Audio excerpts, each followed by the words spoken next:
Nanti bisa kecil lah. Pen. Dia aku lagi sedikit loh ya. Kalau kita bisa dari ini tuh.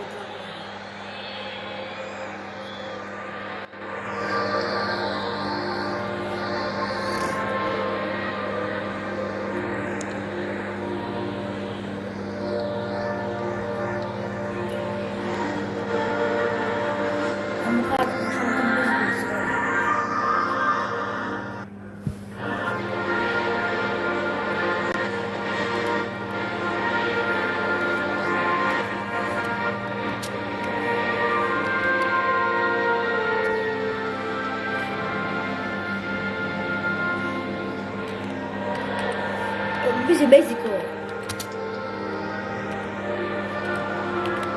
Udah lagi deh. Enak, senang banget ya. Bisa nanti. Bisa kita coba di mana?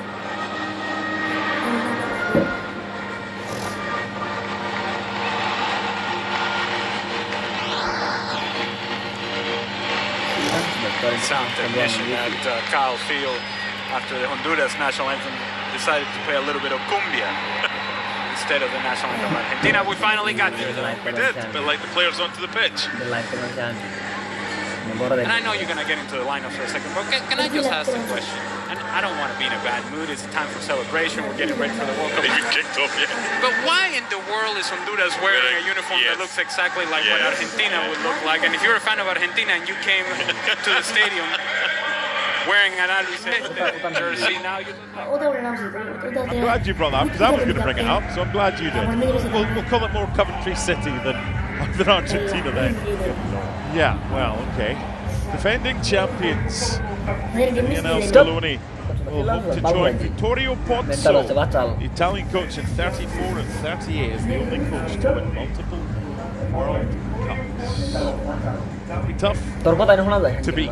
The starting 11, presented by Bet Online in Argentina. Ali reckons maybe 3 or 4 of these players might start. He's got a right opportunity tonight to stake a claim, to maybe get a position that Scaloni hasn't decided who to start. Lautaro Martinez, who did not have a great World Cup in Qatar. He was carrying an ankle injury, was dropped from the team after the Saudi Arabia game. Let's not forget that they lost the first game of that World Cup back in 2022.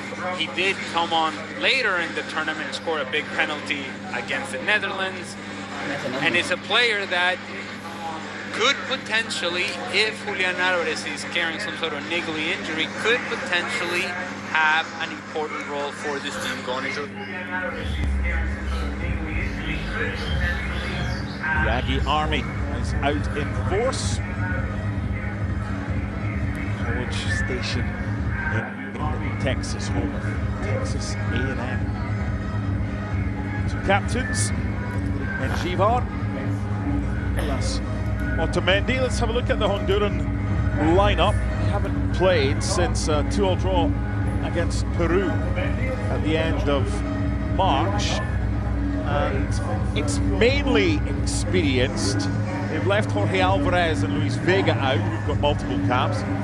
Most inexperienced player is Giancarlo Sacasa. Partner Daniel Maldonado in attack. A 4-2-3-1, but you wonder how much attacking Rivas and Moncada will do. They may be asked to help Rodriguez and Arriaga. So will Luis Palma, and so will Jorge Bengoche. I imagine that Honduras is going to be pushed back by Argentina, and it really depends on the rhythm of play of Argentina. How much they possess the ball in the attacking half, and if they do so, then Honduras is going to be pushed back and they're going to be forced to defend for long periods of time. Thank you for your company, whatever you're watching, whatever time of day it is, where you are, you're very welcome. Mark Donaldson and Ali Moreno from Venezuela. Who before kickoff was shouting at the television for Venezuela to try and get an equaliser against Turkey. And was I successful? No. Okay. It's like a golf ball that you shout at. Normally listen. Argentina, Honduras, Kyle Field. One of the higher positions in the stadium for the main camera. And it's Argentina not in their home kit. Veras underway. Carol Martinez leading the line, Thiago Almada and Giuliano on either side of him. Expectation among the majority is of a comfortable Argentina victory. We'll see. They have chosen a lot of lesser lights as their opponents this year in friendly matches. Iceland still to come on Tuesday. This is Valentin Bach.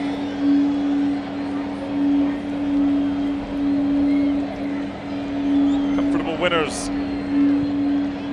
in the qualifying table. Argentina, one of the favourites. Defending champions. Here's Bach.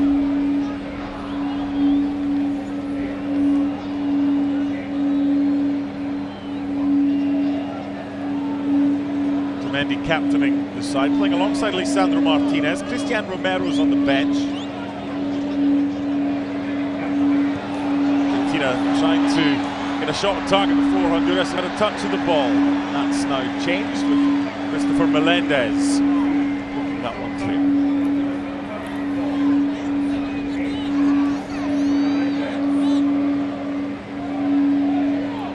Celso.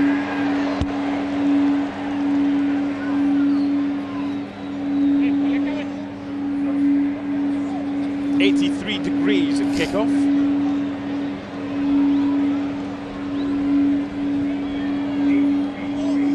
Conditions not a problem for either of these two nations. That's pretty comfortable for College Station this time of year.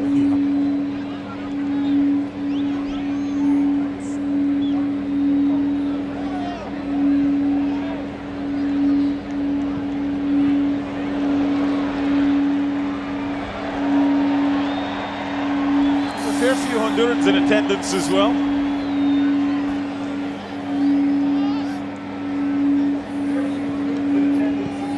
This is Joseph Rosales.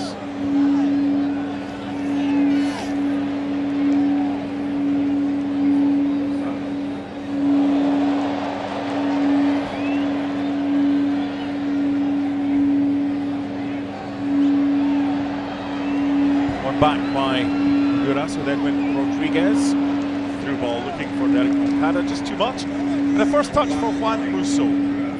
Still no Emi Martinez. He's been rested tonight after his travails in the Europa League with Aston Villa. His clubmate John McGinn was playing earlier today for Scotland, but Martinez rested. Juan Musso gets the nod. That's one player, Juan Musso, who will not be starting against Algeria. It will be Emiliano Martinez. Well, indeed.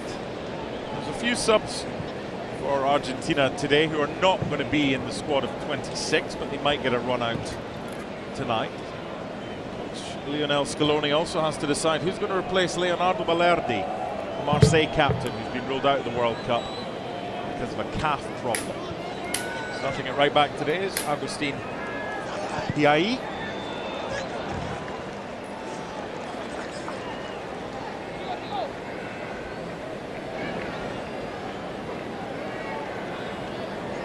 Their coach was the Spanish #1 goalkeeper in the Euros in 2000, Jose Molina.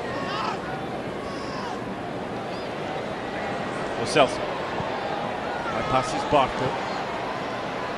Switch by Almada. Caliafico. Out by Arriaga.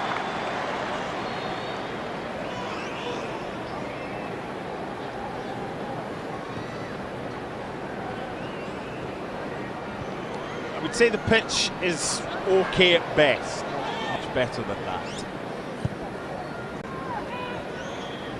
Here's Otamendi.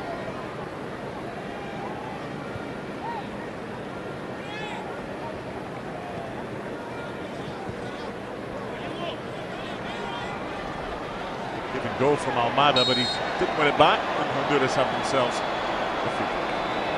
We're not even 5 minutes in, and we can already tell what the dynamic of this game is going to be like.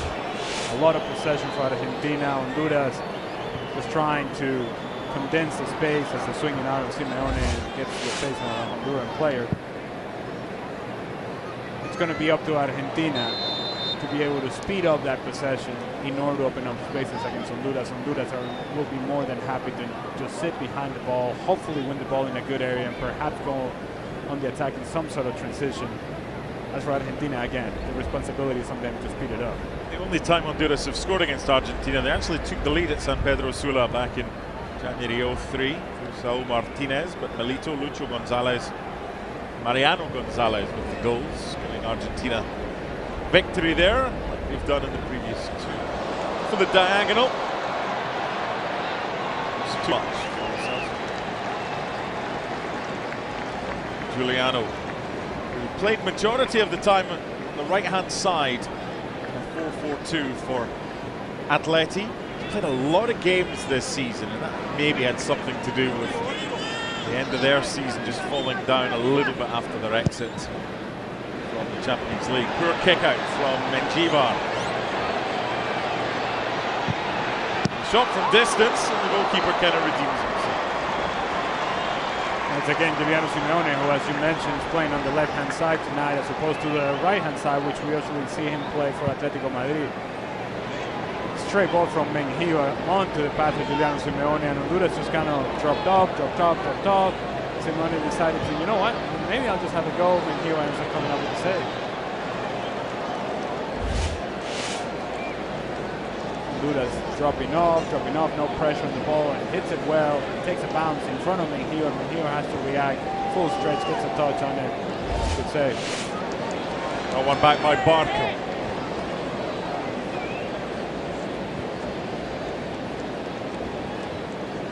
Sandro.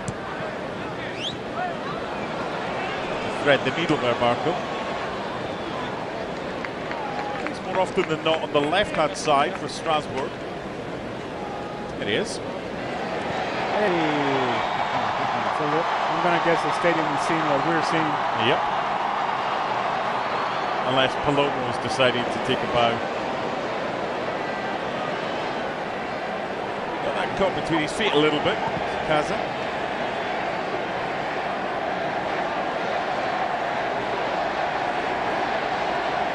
Nicely done. Benguche.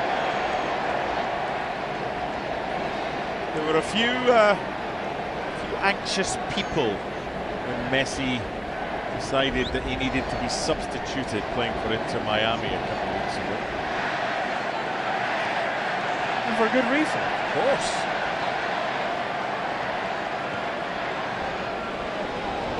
Argentina is still built around Lionel Messi. Celso for Giuliano. His pass doesn't get to its intended target. Again, he's heavily involved. Now, they can be a very competitive team without Lionel Messi. But with Messi playing at his best, even at this point in his career, he can still give you that moment, the special sauce, the special moment of magic that can open something up for you in the latter stages of the competition. What you need to have from Argentina is that nucleus of players, that core group of players that works around Lionel Messi is willing and able to put that same amount of work rate that they did in Qatar. If they're able to do that, Argentina will have every opportunity to win this competition. Does he play every minute of every game? Well, if I'm an Argentina fan, I would suggest, I hope not. I hope that there are moments within a tournament that is a longer tournament because of the number of teams that are playing in this competition, that there is a chance for Lionel Messi to be able to take a few minutes off here and there. But that's going to be his decision and not so much Lionel Scaloni's decision. And I think at this point in his career, Lionel Messi does a very good job of understanding his body. And you'll see Lionel Messi for long periods of time walking around the field. A lot of the fans would kind of say, well, he's not running, he's not sprinting. And perhaps what fans are unable to understand is that he's just finding his moment. He's letting the game come to him because he's not in a point in his career where he has to go and chase it. Rodrigo de Paul will have to go and chase it. Ezequiel Palacio will have to go and chase it. Enzo Fernandez will have to go and chase it. As for Lionel Messi, he allows the game to come to him so that when it's his responsibility to give that moment of magic, he is ready, able, fresh, legs are ready to go, and explosive enough to be able to do it. Honduras down to 10 men for now. Kervin Arriaga having received treatment for a back problem. Been told he's going to stay off for 60 seconds by the referee. Plus Argentina's group, Algeria, Austria and Jordan, they shouldn't need Messi to play 90 minutes in all three of those games. Soon not. Then again, they, as I mentioned a few minutes ago, they did lose to Saudi Arabia to begin the World Cup in Qatar. So on paper, it's a very accessible group for Argentina. It should be a comfortable group for Argentina, which then should make it a comfortable minutes for Lionel Messi. Giuliano. And the diving header from Lautaro is well clutched by Mendjivar.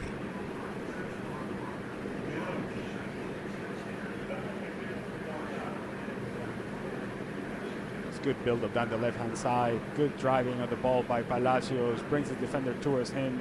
Good ball into the box, and Lautaro Martinez attacks it well. Hits it straight into the ground, and Hiwar comes up with a save. Well, one back.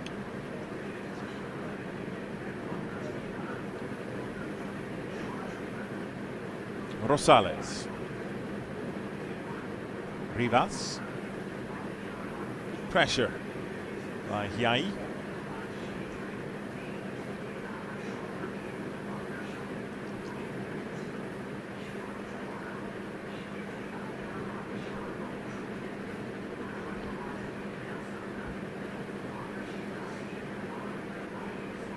Interesting point you made about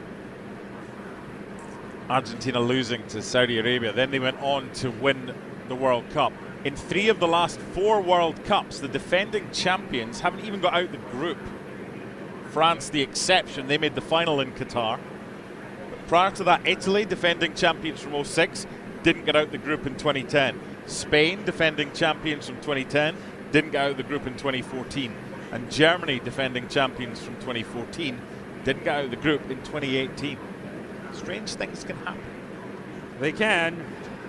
However, yeah, not that group. I am comfortable in suggesting that Argentina will get out of their group in this upcoming World Cup. Yes. This is Thiago Almada. He does thread the needle. Nice turn by Lo Celso. Hiai. Good block, but Lautaro at the second attempt. It'll be a corner. Could have been a lot worse for Honduras. Again, good build-up.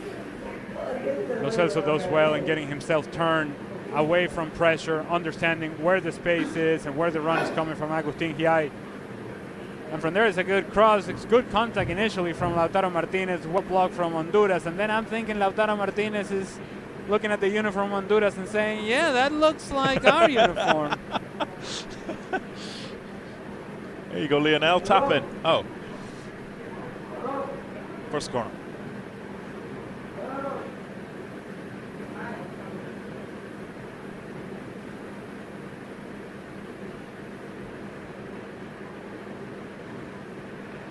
You asked at the beginning of the game about the importance of this match for a few of these players. Yeah.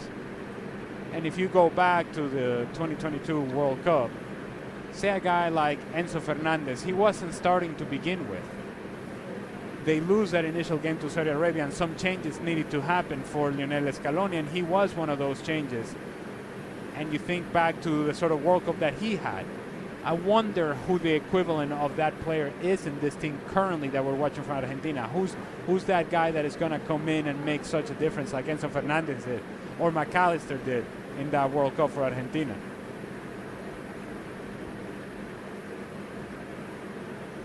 Battling away to try and win possession. Down goes Lo Celso. Down goes Simeone. Play on, says the referee. And Lisandro wins it back. Palacios. Moving it quicker. Moving it well. Barco. Hiai. Be another corner. I spoke to you about Lionel Messi. How long will he play? Hopefully we get the chance to see the young man Nico Paz. What a season he's had. Serie A with Como. Be playing in the Champions League next season under Cesc Fabregas. Quickly taken and overhit for Nicolas Otamendi. Yeah, the problem that Nico Paz has is Everybody in front of him. Lionel Messi. Yes. What a season he had.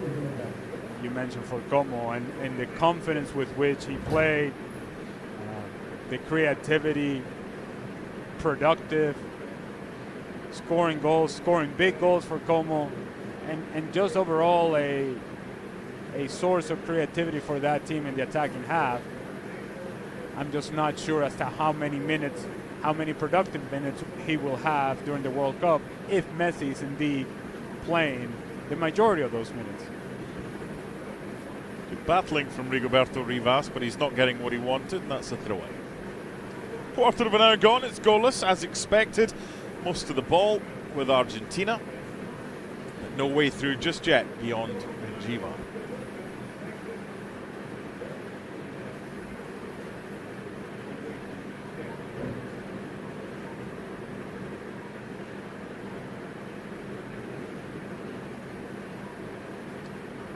Sakasa. Melendez.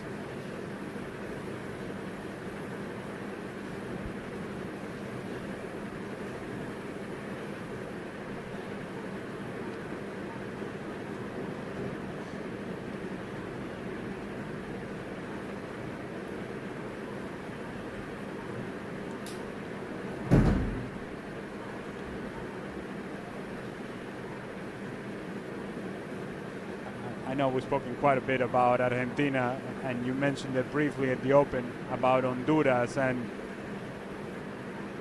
how their qualification process fell apart towards the end.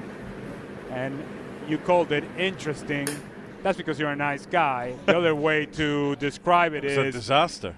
A disaster, a total collapse from Honduras late in the qualification process. And it wasn't just that they finished second in their group, is that they didn't even qualify to the playoff. Yeah. Suriname, let me repeat that. Suriname, they qualified to the playoff instead of Honduras because of goals scored. So the collapse was dramatic. And to make it even worse, when they were tying the game 0-0 against Costa Rica in the last day of qualification, they played for the draw thinking that that was going to be enough. Yep. They were wasting time late when they needed to score a goal in order to make sure that they qualified. They thought that they had secured the playoff. They certainly did not. So it was not only a collapse, but an embarrassing collapse at that. And one diagonal, and here's the opportunity for Rivas. Well defended.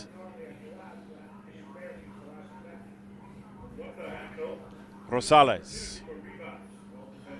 Opportunity here, and not too far away. Best chance of the game so far for Honduras, and the strike was from Edwin Rodriguez. It doesn't take a whole lot from Honduras. It's a diagonal ball that cannot turn Argentina around. They are able to win the rebound eventually. Edwin Rodriguez just jumps on it, puts his laces through the ball, just can't quite keep it down. Courtesy dive from Juan Musso.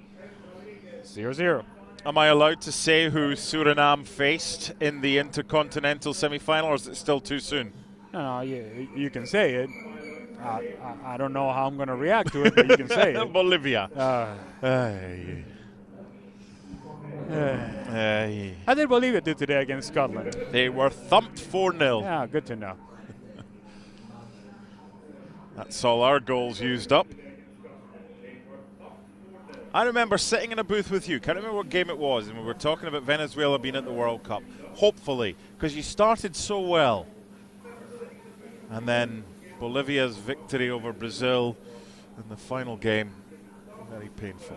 Combined with Venezuela's loss against Colombia. Yes. Why by Valentin Barco? Yeah, no, I haven't turned the page. It's a good thing that I haven't let it go yet. Here's an opportunity on the counter for Honduras. Luis Palma. That looked a good tackle by Barco. Referee agrees, saying the ball was won.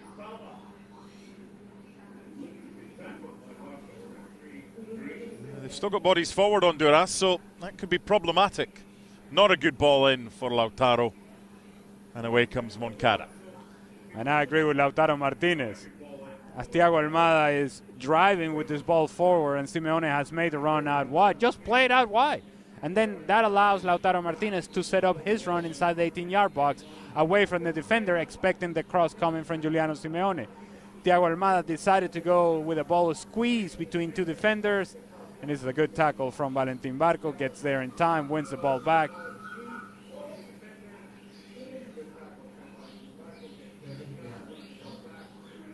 "20 minutes gone, goalless." This is Rivas. Started to come into this game a little bit more. Honduras, it would have been a foul, referee playing the advantage. Now, Moncada with trickery and pace, but no end product there for Benguche. It's not the worst ball from Moncada. He puts it in between the defenders. It is then the responsibility of Benguche to try to split the defenders and get there ahead of Otamendi. He does not. It's going to be very difficult from Moncada from that sort of angle to get the ball around Otamendi and into the back post. Benguche could help him a little bit more. Excellent close control to begin with by Lautaro. He feels he was fouled. He wasn't. Honduras come away with it and then give it away. Scaloni, the coach, clearly was asked about Messi at the press conference, said he'll get some minutes, whether it's this game or whether it's the game against Iceland in Auburn, Alabama on Tuesday.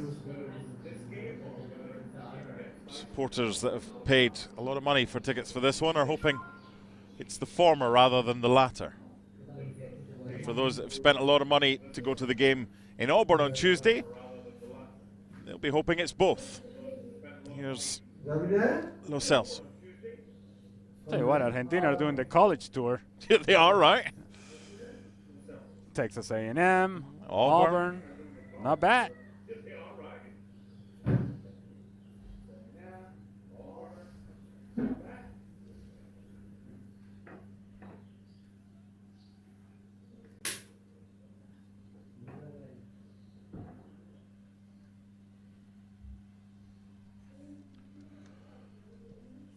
National teams in college towns.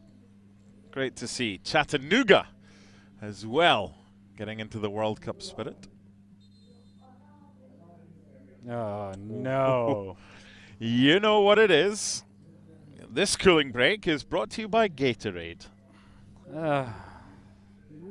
It's hot, Ali. It's 83 degrees. These cooling breaks are going to kill my spirit during the World Cup. I'm telling you right now.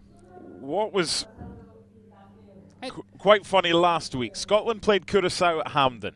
It was freezing. They had a cooling break because that's what all these Road to 26 World Cup friendlies have to have. And they will have it at the World Cup, and everybody's sort of trying to get used to it and what have you.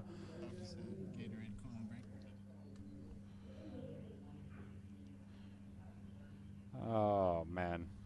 As a coach, instead of two halves, it's basically 4 quarters now. Does that change in any way your setup? I mean, I suppose this is the equivalent in basketball of a 20-second timeout, if you will. Maybe. In that regard. It depends how the game is going. If you're flying and you have rhythm and you have momentum, you don't want to stop, regardless of how hot it is. If you're struggling and you're under pressure, yeah, you'll stop. You'll stop for as long as they let you stop. I don't know how much a manager can influence decisions on the field while the game is going on, so I suppose the cooling break allows you to have conversations more in more detail with the players and kind of deliver a fresh message that perhaps is different than the message that you deliver in the locker room. Yeah, it's a little easier when you've got a predetermined opportunity to deliver a message to everybody you want to, rather than, pass this note or speak to the guy on the far side, tell him I need that to happen. Plenty Hondurans, but even more Argentinians in attendance at Kyle Field in College Station. Not quite as many here as came to see the King of Country, George Strait, in the summer of 2024. 110,000 tickets. Oh, man. You mean all my exes live in Texas? Yes. Oh, man.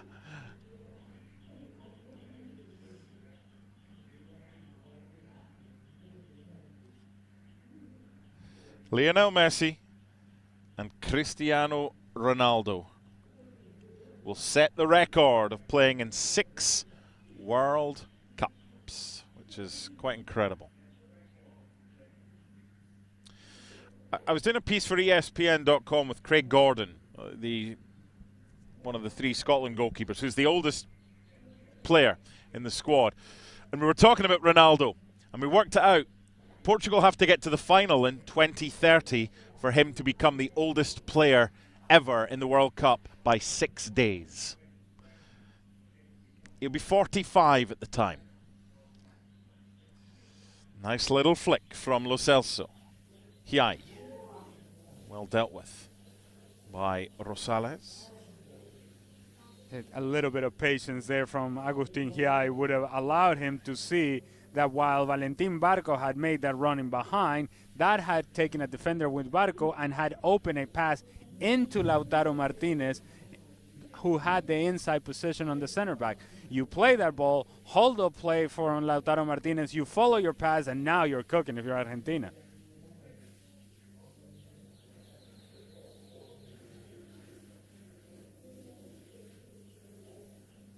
It's a foul. Remember a few months ago when there were questions because Lionel Messi refused to confirm that he would definitely be playing at this World Cup? Good to see him in the squad. There was never any doubt, though, was there? Well, no, but I would argue that after they won the World Cup in 2022, if there was a time to walk away from the national team, it would have been then. But once he started playing qualifiers and you're going to go through the struggles of qualifying and the long road that it is qualifying in South America and CONMEBOL, then the reason that he was going to put himself through that was because he was going to play in the World Cup. Otherwise, you say, muchachos, take care, buenas noches, I'll see you guys later. Lo Celso. Got 2 players making the same run there, Almada and Barco, but no harm done. This is Lisandro Martinez, Ezequiel Palacios.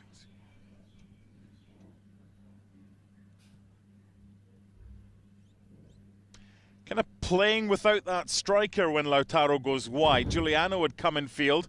The cross-in's comfortable for Menjivar. I'm going to tell you, I'm not loving this Giuliano Simeone in the left-hand side. No, just looks wrong. And I think for him, he's a guy that depends a lot on activity. And that activity comes natural to him down the right-hand side when he can just run back and forth. And it's in that activity that he creates chaos defensively for other teams. The likelihood is it'll be Nahuel Molina of Atletico Madrid that will start at right back. Got more action for you tomorrow on the road to 26, presented by Turkish Airlines. Morocco-Norway, 2:55 on ESPN Unlimited. I'll be joined by Rodrigo Faez for that one. Norway had probably the best team photo prior to the World Cup. Dressed up as Vikings with the longboat. I think they'll do all right at this World Cup.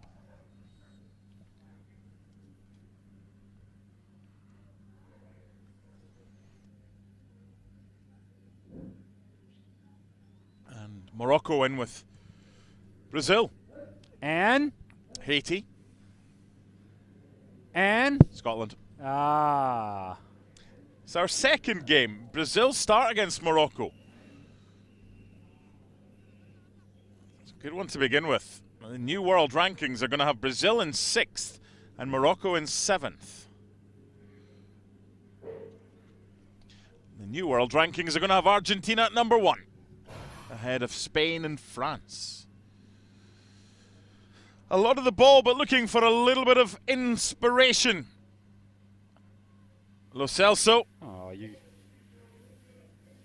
somebody's got to shoot the ball, Mark. Yeah.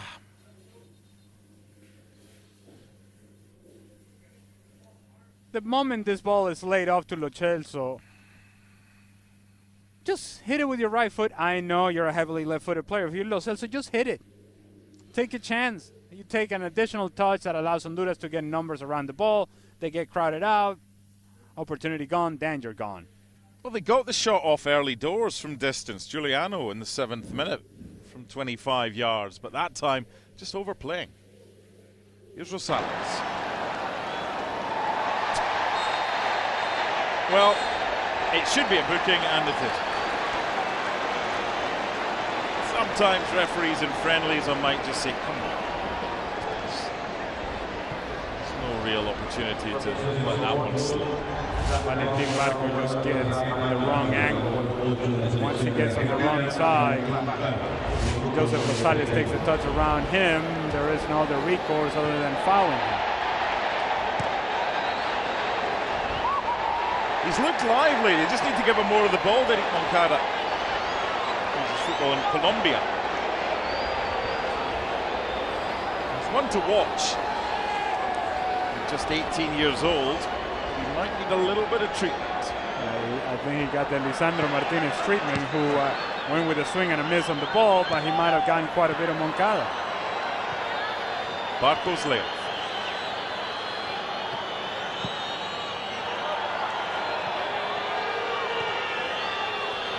Honduras fans in the crowd whistling in the hope that the player can get treatment. Yeah, he got a whole lot of him, Lisandro Martinez. In real time, I felt like the swing and a miss by Lisandro Martinez was a swing and a miss on the ball and a whole lot of Moncada, and there it is. You were spot on.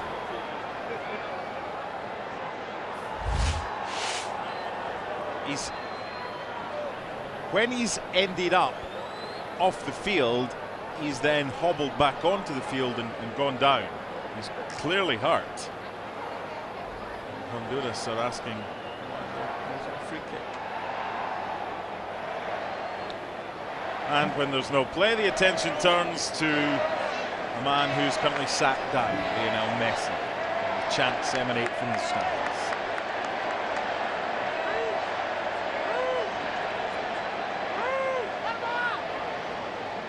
Tell you what, under different circumstances, I may be sitting here telling you that Lisandro Martinez could have been in danger here, but given that it's a friendly, it may be dealt with differently. He gave him the full turn. That ball is long gone, and there. And he kicks him higher than the knee. Derek Moncada actually does Lisandro Martinez a favor in that he didn't go down initially. He just kind of popped up and then went down.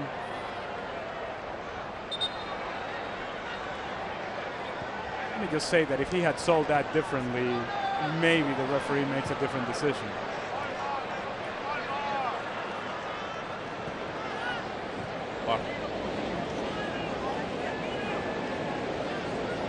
He's wearing the number 8 jersey tonight. It's probably going to be Enzo Fernandez wearing it during the tournament. Barco will wear 24, which is what Enzo's got on tonight. Right by Almada. Right for Lo Celso. That close. Not sure what Melendez was up to there, trying to play out in trouble. And the penalty's been awarded for the foul, which was committed inside the box. Lo Celso coming so close to the opener, but Argentina now have an opportunity from about 10 yards closer because of a clumsy bit of play from Christopher Melendez. There's a reason as to why Lo Celso wants to take the shot with his left foot, which he did so very well off the crossbar and out. I mean, he was scrambling, he was never going to get there, and then Tagliafico, after the missed clearance from Melendez, Tagliafico is able to regain possession of the ball, and as Melendez tries to make a challenge, kind of dangles his leg out there, does make some contact, steps on Tagliafico. It is a foul. It is a penalty. Some would say it's a penaltito. Maybe the referee is going to take a look at it. I wonder if there's a handball in here as well, and I think that might be what Melendez was complaining about. See see what we have here. Oh boy.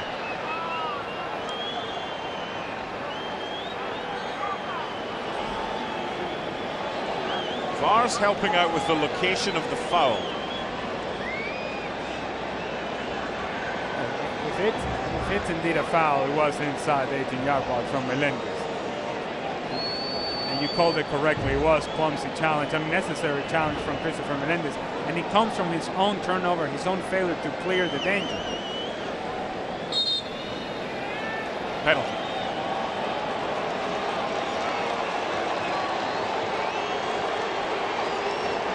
"36 goals and 75 caps." Lautaro Martinez.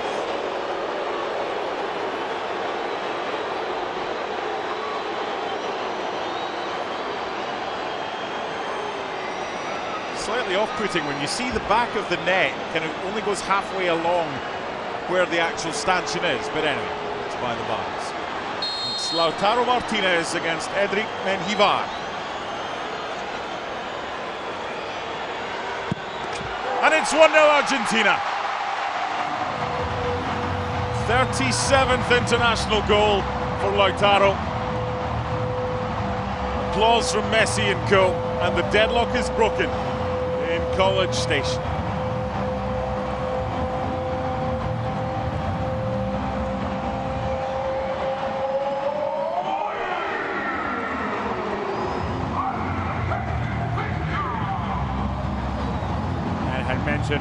Of the players that could really take advantage of a game like this one, it would be Lautaro Martinez. Takes it so well. While Menjivar gets it the right way, there's a whole lot of power behind it. Maybe gets the slightest touch on it, maybe not. It goes into the back of the net. Well taken. As for Christopher Melendez, failure to clear the danger to begin with, and then clumsy challenge that catches the top of the foot of Tagliafico. It is a penalty, well taken by Lautaro Martinez, 1-0. He does, with hindsight, have the opportunity just to get rid. He clearly thinks he has the ability to take a touch and get beyond his man, which he didn't. Foul. Lo Celso, the penalty awarded.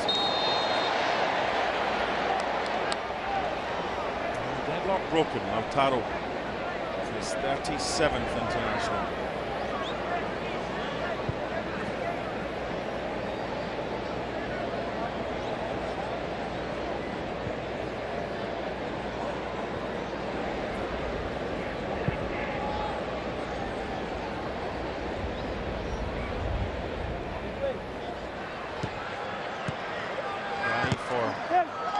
Giuliano, who's back on the right-hand side now. Barco. Palacios. And Almada gets it back. Well, maybe the coaching staff was listening to us, and then they passed on the information to Lionel Scaloni. Simeone on the left-hand side just doesn't make a whole lot of sense. They may have tried it. Didn't work. Let's get him back to the right-hand side. Yeah, this is the place to try it, either this game or against Iceland. Try something a little bit different, but I doubt we'll be seeing him on the left during the World Cup.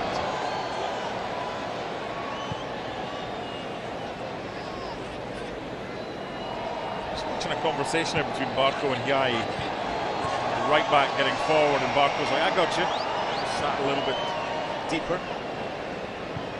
This is when the understanding with Simeone has to be very clear. If Hiai is taking the wide area, then Simeone has got to come inside. If Simeone goes wide, then Hiai can work the inside channel. But that only comes with playing together. And let me just tell you, it can't happen if Simeone is on the left-hand side. The hardest workers in La Liga. A number of occasions last season with Atleti, he would come back and help either Marcos Llorente or Manuel Molina.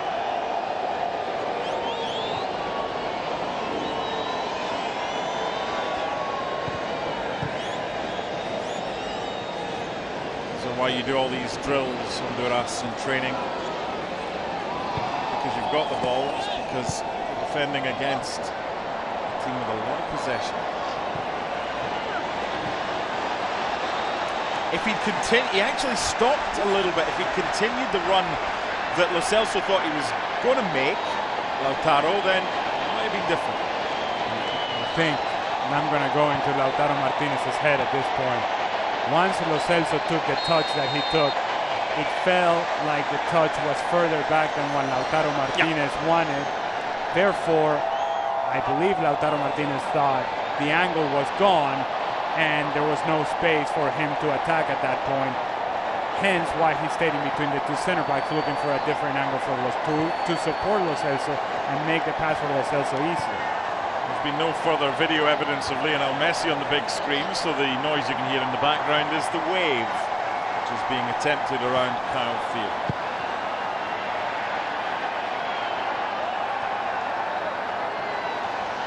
Good from Giuliano. Good through ball for Lautaro and good goalkeeping from Menjivar.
Hajde tako da kažem.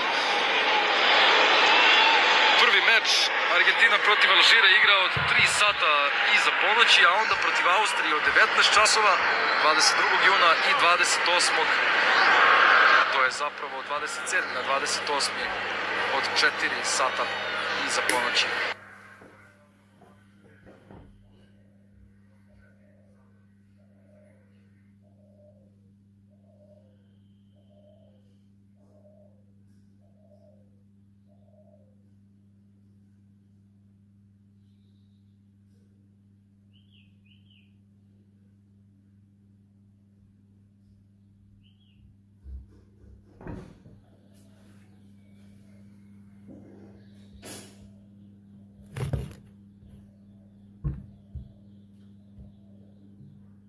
Još jedan korner, počeo je 45. minut.